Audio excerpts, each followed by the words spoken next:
into the battlements of the APC. So how choppy are Nigeria's political waters likely to be going forward? Well, for more on this, I'm joined now in the studio by the vice presidential candidate of the Labour Party in the 2023 presidential election, Yusuf Datti Baba-Ahmed, who is part of the new opposition coalition. How nice to see you. Hello, everyone. Hello, Charles. And you look very relaxed and very fresh. Thank you. So clearly, optimism in the new arrangements. When you start your questions, I want to know the new... Well, let me ask you this question first, because we need to establish very clearly what is going on. Both you and Peter Obi have now unquestionably left the Labour Party and are now avowedly in the ADC. Is that right? I can't speak for His Excellency Peter Obi. I'll speak for myself. Well, he issued a statement saying he had left. Well, then take his word for it. As for me, I have not left Labour Party. Okay. I am considering the coalition who have adopted ADC. Right. Now, don't consume the excitement. And don't be consumed by the excitement. Okay, manage the excitement. Right now, it's all about excitement. Understandably so, because Nigerians are depressed as much as they are oppressed. So this excitement can easily consume everyone. Right. And what I'm saying is hold back, think critically, think very well. And before you fire another question, let me just say, the opposition is right in all that it's doing. I agree wholeheartedly in coming together. The principles behind it, the objectives of it are all correct. But you're also playing somebody else's game. This game is Tinubu's game. And I'm not praising him in any way whatsoever. But everyone must understand the situation as it were. Please be patient. Let me, in summary, narrate everything. President Buhari, after losing the third time, cried to the world that he's done with politics. And that's when it began. There are internal issues with Buhari, but the external ones are, that is when Tinubu saw the opportunity, bring him back into the fold after the 07 Atiku and 11 Ribadu. Add the Southwest and the Tinubu influences to his existing 12 million votes. It was easy to convince Buhari to come back in any way because he carries a lot of baggage, who only survive from political donations. I'm sorry to say that's the truth. So Buhari just has to contest every election. Ever since the PTF days after the passing of Abacha, Buhari was removed from head of state without any trade whatsoever. So he and his can only live off a political system. But I'm not hitting at Buhari. Tinubu saw this opportunity, saw the weakness in Buhari, pumped a lot of money, brought his party machinery, and then injected his own agenda. That you go now, I'll make the name of being a kingmaker. I have made from councillor to governors. Now I want to make a president. If I make a president, I'll make myself a president. That is what happened. Coalition now is playing the scripts of Tinubu. I believe in the coalition, don't get me wrong. Right. But you don't have to play the game the way he did. Yeah, but what is the script? The script is what I've just narrated to you, Charles. Exactly how. Yeah, but how does that relate to the opposition coalition? What opposition is saying, again, I repeat, I'm in support of this opposition. Right. Now, there are structural misgivings in the coalition as it were today. Buhari was the distant anointed from the ab initio. The convener, Tinubu, already had it, and whoever he enrolled was, understand that Buhari is going and after him I will come. And you have to buy into that. However, we won't stop you from contesting. Yeah, but let me finish. We already got there. Yeah, I mean, it's just that we haven't got now, all the time I'm in saying, the world, so I need to Buhari was the distant anointed. Right. You made that point. This opposition does not have a distant anointed. So there will be a very close gap, and so there will be a very tight struggle. Possibly right. a not so clean primaries struggle for it. Now the question is, what will the aftermath be? So that your real concern is that there isn't someone who is very clearly going to wear the mantle of, if you like, presidential leadership. Yeah, exactly. In that coalition. Exactly. Atiku almost cuts it, but it's not exactly there, because Buhari is what I would call an outlier. An unusually high observation in a data set. That's what he was. Now, come to the next point. Again, I have said that there isn't a Buhari in the coalition. There isn't a Tinubu in this coalition. You don't have one So it's individual. a free-for-all, basically, is what you're saying. Exactly. Right. You have the proverbs better than I do. Yeah, but you're asking the questions. But let's try and take it systematically. Yeah. Okay, so that we understand exactly where you're going. Yeah. You attended that meeting yesterday. Yes. You've been attending coalition meetings. I attended 3. Right, okay. But that suggests that there was something that was bringing you back. Yes. And something that you're not entirely satisfied with in the Labour Party that you're currently still in. Not so. You can never be 100% satisfied wherever you are. There are misgivings. I really, really wanted to bring Peter Obi back on the negotiating table with the leadership. I wanted everything sorted out, him to remain. Right. And I still, if I have a chance, I'll still do it. So you're disappointed because he's now said that he's left. In fact, the Labour Party gave him a 48-hour ultimatum. They issued a statement. You need to be very sure about that if he has left. You need to be very sure. Well, on his Twitter handle, he said he was now in the ADC coalition. Yes. Now, technically speaking, being in the ADC coalition does not mean you have left your party. Refer to the meeting of Tuesday night and the communique issued after that meeting. It doesn't say that you have left your own political party. And this is a legal point.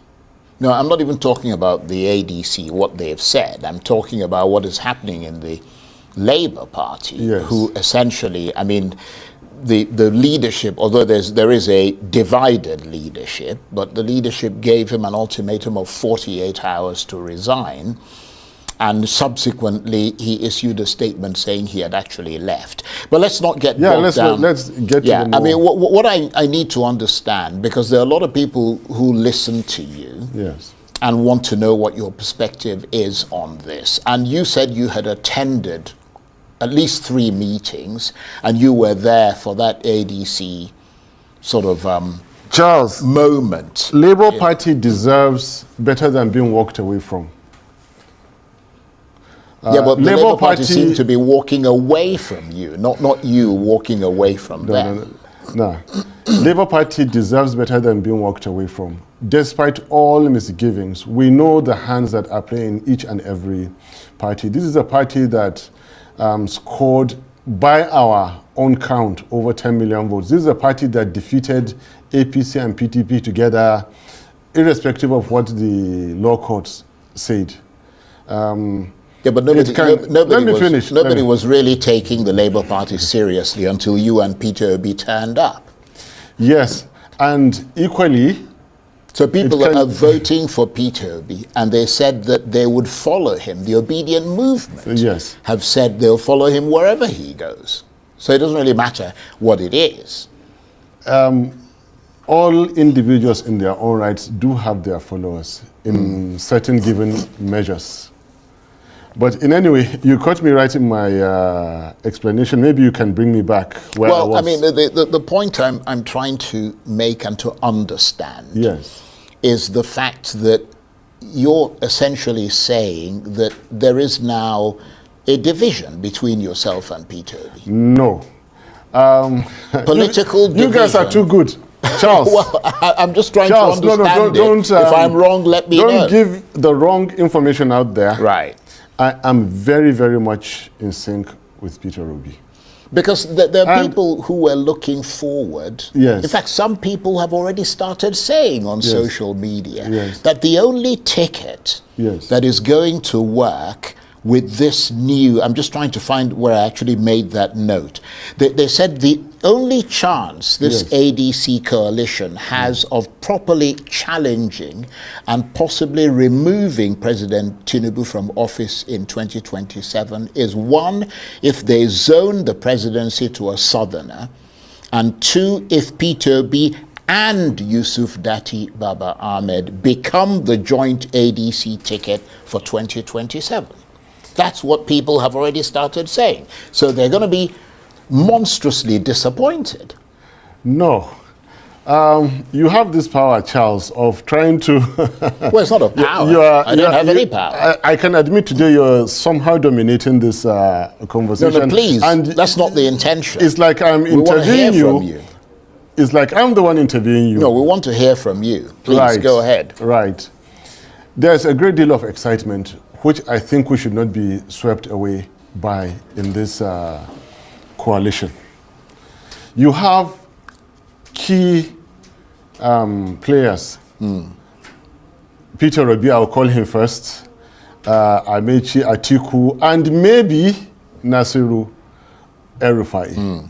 And they've come together from diverse backgrounds with a variety of interests. And out of these three, you can imagine that Atiku, Obi, and Amechi clearly are front runners in this.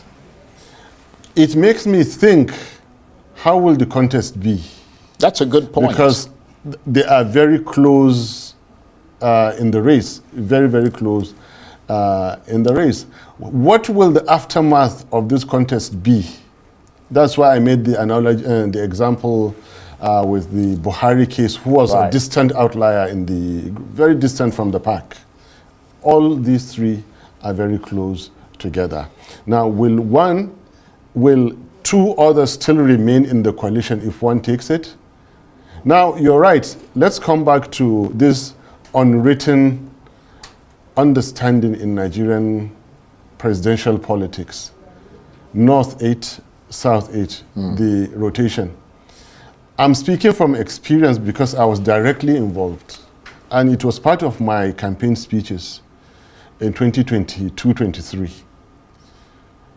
Did you realize in 1819, from the two major parties, not a single Southerner even bought the INEC form for presidency? What does that say? Respect, brotherhood, gentlemanness, and all these things. And of course, Atiku contested in PDP and he won.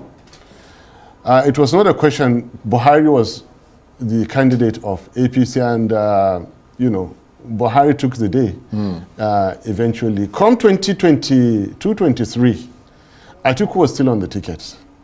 And now, Peter Obi came out from the south and contested. Amechi contested and came second in APC, second to Tinubu, who is also from the south. So you see, three leading candidates. 2027, the default position thinking also is that it should be from the south. So if Atiku takes it, how will Amechi and Peter Obi take it? Now, for the Peter Obi and Atiku, together they were either rigged out or defeated in 19. Apart, they were either rigged out or defeated in 2023. You come back together, hey guys, who are you playing with? Is this a joke? And the way I take Peter Obi, I think he is much, the position of VP is very big anyway. I wanted to be and I was rigged out. But I think Peter Obi should not be a VP, having gotten a disputed 10 million votes. Now you're starting to understand what I mean. But he has made it clear. Now, it is all about, listen, it is all about a narrative that was sold out to Nigeria very quickly. That to defeat Tinubu, it has to be our coalition. Coalition is good. But when in 2023 we defeated APC, PDP, there was no coalition in Labour Party. The real coalition we need is in the ballot box. Yeah, but that's not a coalition. Speculative. Not a coalition. Let's stop that. But please, let me get to my point. The real coalition is of votes at the ballot box. You protect them all the way to declaration.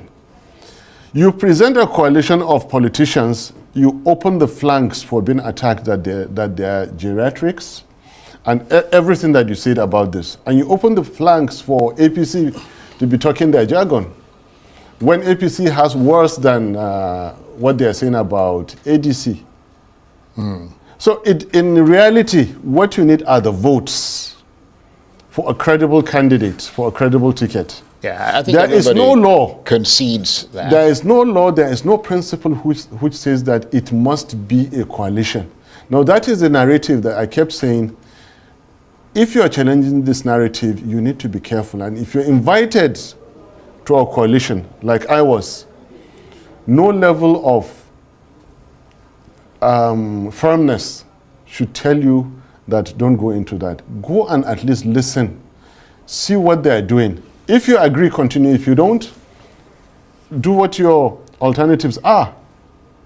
That is the thing. But you went there. You went there several times. I don't mean to interrupt you, but yeah. I mean it's a dialogue. It's not a sort of monologue. I mean, you went there several times. Yes. You went there 3 times. So something must have attracted you back to listen to them. Attraction. What I'm trying to understand is what is the guiding principle of this ADC opposition coalition beyond wanting President Tinubu to be removed from office? What is it about its philosophy that attracted you to it? And is there an overriding cause that kindles a sort of fire in your heart that you think is in the best interest of Nigeria? There are 2 questions here. One is for David Mark, Senator David Mark. What the principles and everything, please let him explain those things to you. But I thought you guys were discussing it at your meeting. We are. That is typically a question for the party leaders to answer you. The second question you ask is what is the driving, what's attracting me there. The attraction in ADC, which I still believe in the coalition, I believe in and are very likely to work with them, is that coming together is good, especially to chase out APC. Yeah, but you just said that you don't believe that the way to get rid of the president is through coalition. No. I mean, you said that a minute. The narrative was that they have sold it out to Nigeria that the only way to defeat Tinubu or APC is coalition, and that is wrong. A clean political party fielding the right candidate will beat APC hands down, even in the presence of a coalition. Well, let me make this point, okay? I mean, there is nothing... Did you get me? Did you understand me? I understand what you mean, but... Let me say it again, please. But no, I understood what you said. There is nothing stopping the Labour Party from fielding a presidential candidate. Good. There's nothing stopping the PDP. You're saying, I mean, nobody ever said they were going to be stopped. Right, but I was talking to you about the narrative. Yeah. Which has gone on that is leading to the excitement we saw yesterday. But that's okay. That's for them. They're the ADC. Yes. They are a coalition. Yes. And it is their job to promote their coalition. Yes. But I completely agree with you that that's a way. It's not the way. I mean, there are other ways.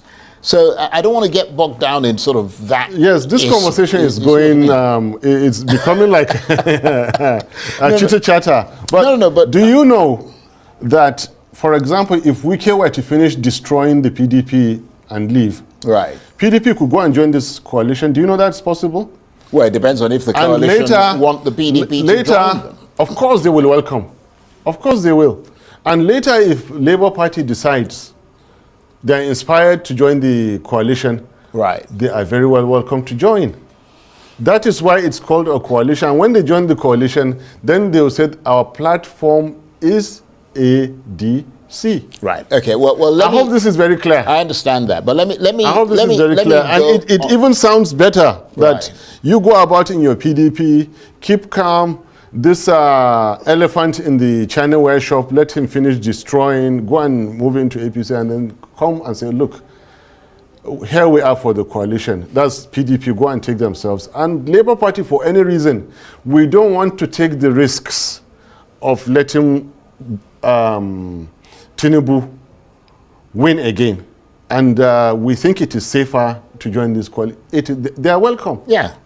But it's even more powerful. Right. I agree.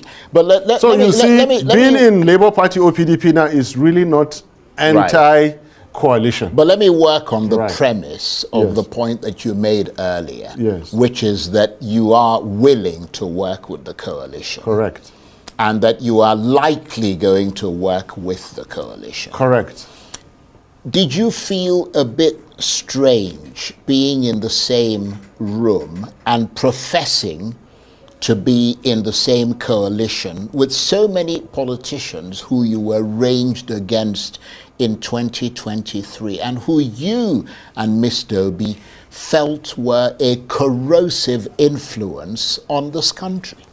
Yes, it was simply unbelievable. Believe me, I'm still gasping for air. I mean, I remember, with due respect, I remember Nasiru El-Rufai dancing his eyes around and saying, if the heavens will come down to earth, Bola Ahmed Tinubu must be sworn in as president. I remember that clearly. I remember that as well. And I remember him walking out of the Senate. And I remember them saying that, look, the same APC he did, they said that there's a security file on him. He can't be a minister. I also remember in less than a year later, he wants to kick out. I remember everything that's, between El-Rufai and so many other leaders that he now goes to kneel down and greet again. I'm gasping for air. I don't understand what is going on. There are people who have been in this government for 24 years. They've been out of it only 2 years and they are crying and shouting, we must throw this government out. I have been in parliament only 4 years and 8 months. And I'm as happy as I can be. I believe I can defeat President Tinubu very, very comfortably. I have never been in the executive.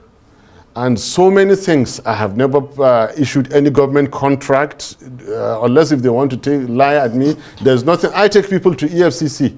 They don't take me to EFCC. Yeah, but we're in the same room with people that I never imagined will be. And I doubt what people can do for power. This underscores why I say we should not be misled, consumed by this excitement. Yeah. Because, as they say in English, when the chips are down and it's time to do primaries, what kind of primaries is Atiku going to do with an Amechi? You know how Atiku does primaries? Mercilessly. I remember those dollars flying. Well, we're in the same coalition, but in Port Harcourt, I remember the dollars flying. Remember, I'm with Atiku. Atiku, I'm with you. Please, if you're hearing me, we're in the same coalition. And then, what kind of primaries are they going to do? Am I going to deceive myself, okay, that all is going to be well in this ADC?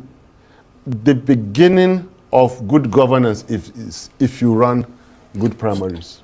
So what are you then hoping to get out of this new coalition in terms of political capital? Because you are a politician. I mean, are you just... Can I stop you? Can I stop you? Let me just make this No, point I need to stop you. Are you just going to sacrifice the millions of votes that you and Peter Obi got?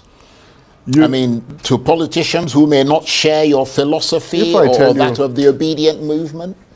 Every 4 years, I save my leave allowances At the end of those 4 years, I go to buy a certain nomination form. I am not a politician, and I'm saying it again in TV. I am not your typical Nigerian politician, but I do politics. For the sake of my country, I can go to war. What is there in doing politics? So I am not a politician. People have told me to stop saying it, but I'm saying it. I hate the lies that go around. I hate the deception and all those things that happen, because it is not me to do those kind of things. So your question, that's why I wanted to stop you. I am not a politician. Yeah, I do politics. Right. But what I asked you is, I now, understand that. But when you go in to politics, which you're in, the assumption is that you're going in for a particular reason. Yes. And my question was, what are you hoping to get out of this new coalition in terms of political capital? What I'm hoping to get is to get the leadership for Nigeria that will solve all our problems. Solve the problems of insecurity, be it anybody, I don't have to call names. I'm ready to support. Right. I'm ready to kill my ambition at any time. My ambition is Nigeria to be good. But if the and I can go back to the classroom. Right. If Buhari had provided good governance since then, I would never have bothered myself. If there are signs that Tinubu will ever practice what is good governance, well, but there is no way. The political capital I'm looking for is good governance to emerge. Right. Peace, prosperity, and security for Nigeria. If that is done, life is easier where I am in the classroom. But obviously there's a route to getting there is a route to getting it, and that route is terrible. That route is not good. That route cleans out any morality in most people that are not strong enough to protect themselves in it.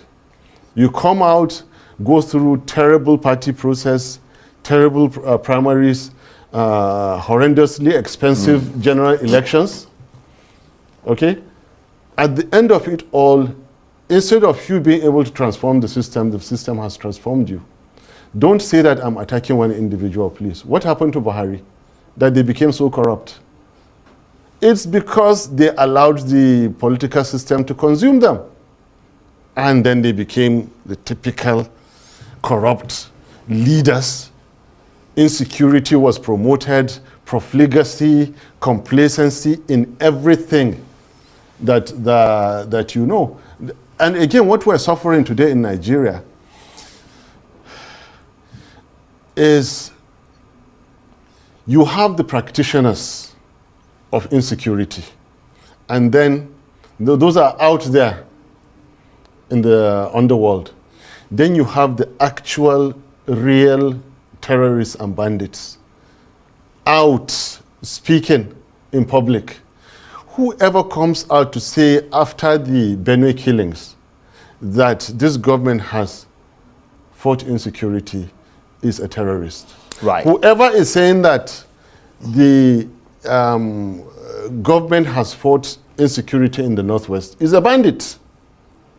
While those who are actually doing the banditry are only bandit practitioners. Those who are killing out there are terror practitioners. How can you kill 200 people and no one has been arrested? Well, they said they've arrested some people. Before that, how many people were killed? Well, the ones in Plateau, have they arrested anyone? Right. The ones in Kebbi, have they arrested anyone? But I just want to return to... The hundreds and thousands that I understand that because a lot of people are aware of what you're talking about. Yes. The question is, how do you then hold that government to account and, if you like, get it out of office if you think they're not doing well? And that brings us back to the coalition. Yes. And my question is, in the circumstances that you find yourself in that coalition, yes, would you be supportive if Atiku Abubakar or Nasir El-Rufai or Rotimi Amechi or Peter Obi emerges as the presidential candidate? Or would you have some principles that you think some of them would violate and which you simply wouldn't support? First of all, I need to see very clean, very transparent primaries taking place. I say two things. It needs to be clean, it needs to be transparent. Take place. Will that happen? I don't know. I'm a good team player. And at the end of the day, there's only so much you human can do. I was in Port Harcourt. I was the 12th aspirant in Port Harcourt. And I served as chairman of research and strategy in the PDP 2018-19. Credibly, I served. I was, because I didn't want a presidential contest coming from the north in 2023, I thought of contesting governorship until when I saw the kind of primaries that were to be held. And I pulled out. The next day, Peter Obi pulled out of PDP. That's what happened. So to answer your question, if I'm in the coalition and a candidate emerges, I will readily emerges based on the kind of acceptable practices that should happen to me. I will gladly work with that person. I will support that person. And that person doesn't have to be Peter Obi, who you ran with in 2023. It doesn't have to be. If Peter Obi is with me in Labour Party, we all decide to go back stay back in Labour Party and contest, I'm with him by default. By default.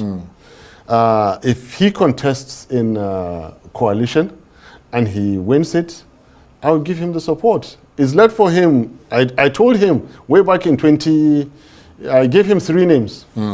One of which is Nasir El-Rufai. That if you want to take this guy, from all indications, this is where he's coming.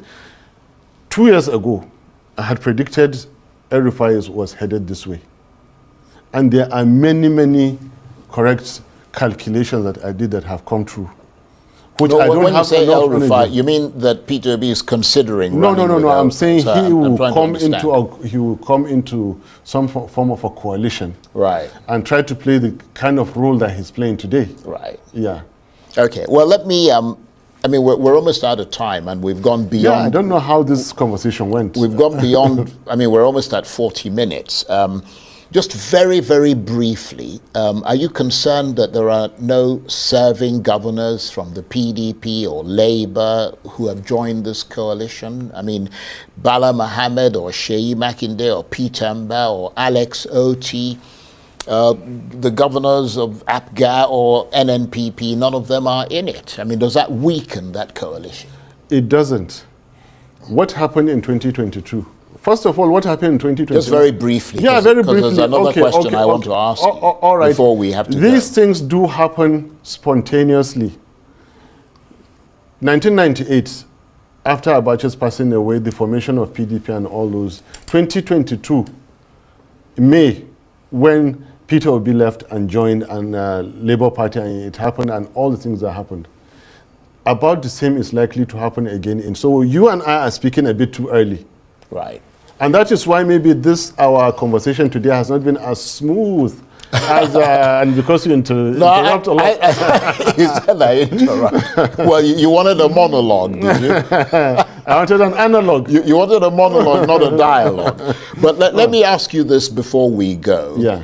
I wonder if you can briefly comment on the resignation of Umar Ganduje as chairman of the APC, and the rumors that are flying around about how stable the position of the Vice President Kashim Shettima is.